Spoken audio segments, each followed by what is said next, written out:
Are you telling me that you are walking like 14 hours, etc., every second Friday? Yeah, Adi. He says, no, Sheikh, that's what we do, Sheikh. And this Imam studied at Al-Azhar University for 10 years. 10 years. What is he doing? He is working at a shop for $50 a month.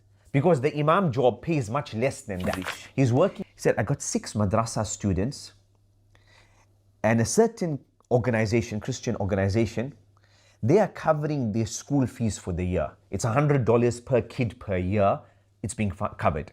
But hit us with some super Imam stories now. Tell me the one that we told me in the breakfast. So alhamdulillah, for example, that Imam Ali Mutundu from Zimbabwe, this Imam studied 9 years in Medina, 9 years in Medina, and I think now he's already a local counselor. He's a local counselor now, alhamdulillah, in Zimbabwe, rural Zimbabwe. We had a retreat every year. We have a 3-day retreat. It's the old Al-Kawthar Knowledge Hive days, etc. The same thing we do with the Imams. Saturday, Sunday, and Monday, you all get together, mashallah, and in a fancy hotel where majority of the Imams in their lives, they've never stayed in a hotel. Right? So it's just an adi thing. 3-star hotel. For majority of the Imam, first time in my life, you're staying in a hotel. It's a big thing. Right? Big thing. Big thing. And so we had the retreat in Zimbabwe, and then we need to visit each Imam. The Imam is not just a number. It's not just, in the old days, here's some money for funding Imams. We give the Imam £100, £200 a month, that's it. No, the Imam Development Program is a full, complete, holistic, comprehensive system. It's a monster of a system. And so we visited this Imam. It took us about 5 hours to reach him by Land Cruiser, Toyota Land Cruiser, Prado. It took us 5 hours. Get there, I begin recording. Ya Imam, Assalamu alaikum, mashallah, Sheikh, this is your masjid, walhamdulillah, mashallah. How many people for Jummah did? Then he says, I'm also the Imam on the other side of the mountain. How big was that mountain? A big mountain, and it's very far. And so I said to him, what do you mean you're the Imam there? He says, no, I'm not the Imam every day, but every second Jumu'ah, there's a Muslim community there. I go to them and I perform the Jumu'ah, and my father makes Salatul Zuhr at this masjid. Why does he make Zuhr? There's nobody to lead the Jumu'ah. And so he makes Zuhr, I go there. Sheikh, it's far. How do you go there? I walk. What do you mean you walk? Yeah, it takes me about 7 hours. I leave after Fajr, I walk, and then I come back and it takes me about 8 hours. Wow. Sheikh, why 7 and 8? Why not 7 and 7? This is not, I'm tired after Jumu'ah, so I walk a bit slower. Sheikh, are you telling me, and I have the video, are you telling me that you are walking like 14 hours, etc. every second Friday? Yeah, Adi. He says, no, Sheikh, that's what we do, Sheikh. If I tell you about my life, and he goes on, I worked in the mine after Medina. I worked in a mine and I did this and I did that and I went through hell, etc. That video, alhamdulillah, went viral. He is an example of a hero Imam. And not only does he have a motorcycle today, there's about 30 other Imams who've received motorcycles. So alhamdulillah. Alhamdulillah. We had the month of Hajj recently, and it was the time of Qurbani. And so somebody asked, I noticed you said you guys did about almost 5,000 Qurbanis. What does Qurbani got to do with Imam development? Think about it, dear brother. The village, it's the day of Eid. Everybody has come. They're wearing their clothes, etc. But there's no animals being slaughtered.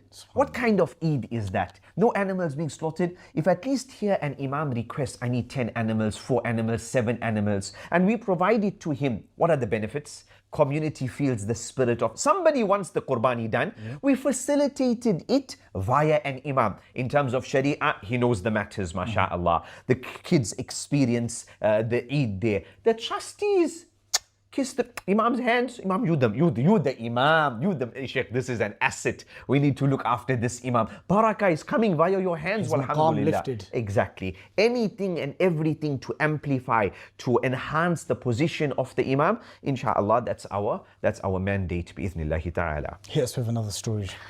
Jayyid, today, maybe about half an hour before I got here, an Imam sent a message. Well, alhamdulillah, today we had the opening of this borehole, new borehole that was installed there. And I think it's some brothers from the UK White Rock Foundation. They are the ones who partnered in putting up this borehole here. Jayyid, borehole, adi, normal thing. In the eyes of that Imam, he is now a hero because he sent me the picture. The pastor was there, the community leader, the chief was there. They had a lunch for everybody. He was shining today. He was the Umar Sulaiman on stage today for him, Jaid. MashaAllah, Jaid. There's an Imam in country X. I interviewed him and he allowed for the interview to be recorded, but I blocked out his face. Sheikh, he's got a very sickly wife, very sickly, subhanAllah. Allah musta'an. How much does he earn? He earns $17 a month. $17 a month. Jahid. That same day, we went to a burger place, muchachos, 3 of us, etc., visiting the Imams. 3 of us, the burgers came to about $20, right, for everybody, and we had a few other people. And this Imam, his salary for the entire month, $17. But we expect him, Sheikh, connect with the youth, talk about this, answer my question about this. How can he really do all of that? Malawi Muslim population used to be 50% 40 years ago. And I got these stats from Siddiq Mia. Siddiq Mia was the vice president of the current ruling party in Malawi. Was at his house once. Asked him, Sheikh, is it true that Malawi Muslim population used to be 80%? He says, no, it was not 80. We were 50. Sheikh, but what is it now? Between 13 and 26. Sheikh, you dropped more than 25%, more than 50% in 40 years? Yes. A whole host of reasons. Amongst them, in the village, there's no Imam, there's no active Imam, there's a half a dead Imam, there's Allah bless him, there's the farmer who's acting as an Imam. Okay, everybody goes to the Catholic school, 15 years, 14 years of education, still Muslim, I'm a Muslim, but his Islam is down to 20%. His kids go through the same thing over 20, 30 years, they're down to 10%. Yeah. Grandkid, no difference between Sumaya and Samantha. Sumaya and Samantha is the same thing. He's down to 1% Islam, etc. Right? Allah musta'an. There's an Imam in Uganda. Met him about maybe 6-7 months ago doing interviews. And this Imam studied at Al-Azhar University for 10 years. 10 years. What is he doing? He is working at a shop for $50 a month. Because the Imam job pays much less than that. He's working at a shop and getting $50 a month. I said, Sheikh, if somebody covered you $100, $200 a month, will you leave this and be full-time in dawah? 100%. My father was a sheikh and this and that. In fact, it is the waste of the ummah's resources and assets for an Imam like that to be sitting in the shop. The ummah invested in him probably $1 million. His mashayikh, his teachers, his accommodation, his air ticket, his being stationed there in Egypt, his books. And then we send him and khalas, so you go and work in a baqala, you do Uber driving or something of the sort. No. And majority of the Imams I met and I interviewed in Uganda, they were those who studied Thanawi level education. And here you have a professor kind of guy working in a shop. This is a disaster. Allah musta'an. Another story. Imam Yakiti. Yakiti is he's also from Zimbabwe, right? So Imam Yakiti sends a message, you know what, please assist me, build a house for me. Why you need a house? No, he's got living in a wooden house. Khair, inshallah, we'll see. When we visited Imam Yakiti, he's got some chickens, but they like being held suspended in the air, right? The cage is in the air. Sheikh, why you got the chickens up there? And I have the video. He says, no, because there's a lot of snakes here, so that's why it's up there. Looked into his house, wooden, we call it a Wendy house, this wooden thing. But he's got plastic inside, plastic everywhere, around all of the windows, around all of the wood. He's now made it into a sauna. It's now a sauna, basically, right? So, Sheikh, why do you have all of this plastic? Sheikh, wallah, because of the snakes. Snakes left him. 2 weeks later, he was bitten by a snake. I mean, big, massive snake. He's on a nature reserve kind of thing. Bitten by a snake. Alhamdulillah, he still survives. Rushed him to hospital. Fast forward, was with him there. Said, Imam, what do you wish for? In the month of Ramadan, we have a campaign, the Imam Wish. Every Imam gets one personal wish and one community wish. A wish for somebody in the community. His wish was what? Number 1, I wish to go for Hajj. 22, 23 years old, very young Imam. But he wished for Hajj. Alhamdulillah, as we sit here today, his wish was covered and he went for Hajj a few years ago. Second wish, he said, I got 6 madrasa students and a certain organization, Christian organization, they are covering their school fees for the year. It's $100 per kid per year. It's being covered. But the condition is they don't come to madrasa. They can't come to madrasa. I would love that somebody could cover those $600 so my 6 madrasa students can come here and they don't need Christian aid to cover the funding. But speak to the Muslim mother. How can they agree to something like this? Sheikh, if somebody said they're going to pay their school fees, khalas, they agree, poor people, what they're going to do? Jayid? Allah musta'an. Alhamdulillah. Maybe 5-10 minutes later, I sent a message to a sheikh who's here at this gathering here, mashallah, with us, close to you, you know him. I said, Sheikh, this is the story. He said, Bismillah. 5-10 minutes later, $600 in the bank account. We said, Sheikh, your wish has come true. Alhamdulillah. Jayid? Imam Abu Bakr Yakiti, that is his name, mashallah. Jayid? Loads of these stories. Jayid, let's see. There's an Imam in Uganda, Jayid. Recently we had a retreat in Kenya. 150 Imams from different countries were there.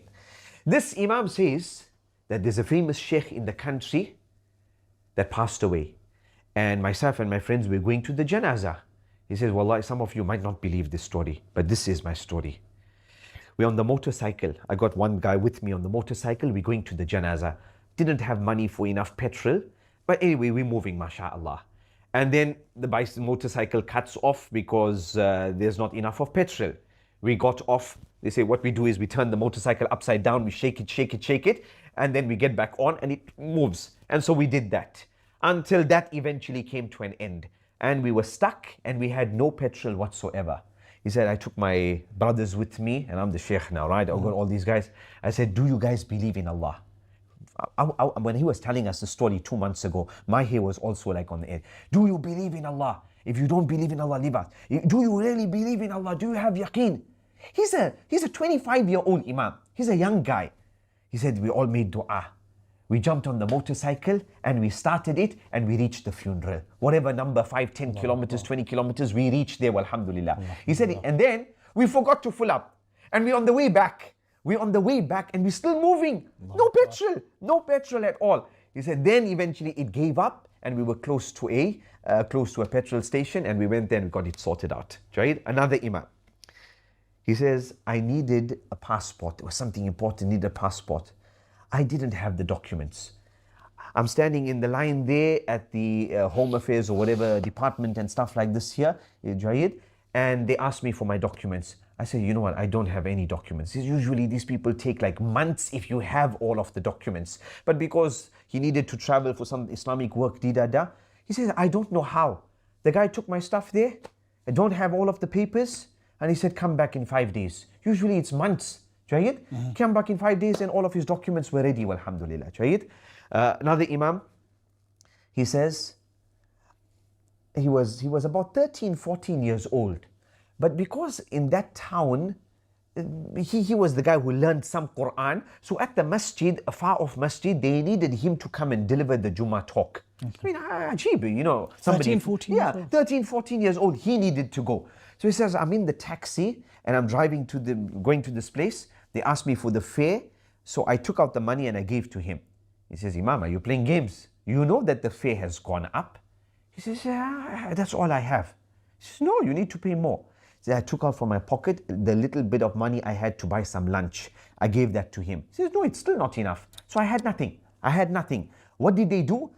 He traveled about 30 kilometers. They passed the masjid. They didn't drop him off as punishment. They drove another 20 kilometers. No, you sit with us. Wherever they needed to go, and they dropped him off there. He's got no money, nothing whatsoever. And so he's walking back now 50 kilometers. Wow. This Imam, and he says 13, 14 years old. This Imam says that I didn't go to the masjid. I even passed that masjid. Because well, after Jummah now, it's all over. I could have gone and asked, but he said his father told him, you must not ask people. Don't ask anybody for anything. Jayid? So I didn't go and ask anyone. What did he do? He walked those 40 kilometers. He says, all I can remember is when I almost reached my house, almost reached my town, I collapsed. And the next thing, I woke up and I was in hospital and I saw my mother's face. Jayid, his legs were completely swollen. He said it took him about 1 month to recover from that. Jayid, there's an Imam in Zambia. Every Friday we have Hero Imam, #Hero Imam. Jayid, this Imam, the NHS, Allah bless your NHS. So some good brothers, Adam, I forgot his surname, they arranged for us a container full of wheelchairs and crutches and stuff like this, which was given by the NHS. We paid for the shipping from the UK to South Africa. Had it all in front of my house, separated everything. Then the Imams, I need a wheelchair, I need this, I need that. We packed it, we sent it to Kenya and to Zimbabwe and Zambia. This Zambian Imam, Ubaidah, he received it, a wheelchair. It's all wrapped up. He takes it with the taxi, but the taxi drops him off about 3 hours from this old lady's house, right? I asked him 3 kilometers, he's in 3 hours. Okay, dropped him off there. He carried that wheelchair on his shoulders all the way to that lady's house. He sent us the picture, right? He said, Sheikh, why don't you open it up and push the thing at least? He says, because the road is a dirt road. Yeah. I didn't want to dirty this thing because I want to give it to this lady when it's nice and clean, subhanAllah. He might not have the best ijaza in tajweed. He might not have studied bulugh al-maram. He might not have done this and that. But in the eyes of that woman, that is the hero Imam. That day is the hero Imam, subhanAllah. He is a right? hero. He is a hero. Right? There's an Imam from Malawi, 2 of them. Right? Both of them reverts to Islam. Allah bless this, and there's a brother Zain from the UK, works with Launch Good, and he's also part of a charity called Pilgrim. So 2023, every year we try to take minimum 20 Imams for Umrah. And we did the Launch Good campaign. Within 5-10 minutes of launching the campaign, brother Zain calls me and says, you know what's this about? I told him, these Imams never been for Hajj, never left their country, right? We won't take them for Umrah. He says, khalas, if you find the funding, you'll stop the campaign. I said, of course. He said, khalas, we'll sort it out, inshallah. Right? And so Pilgrim covered, and that's a shout out to Pilgrim. We're waiting for the next tour, inshallah.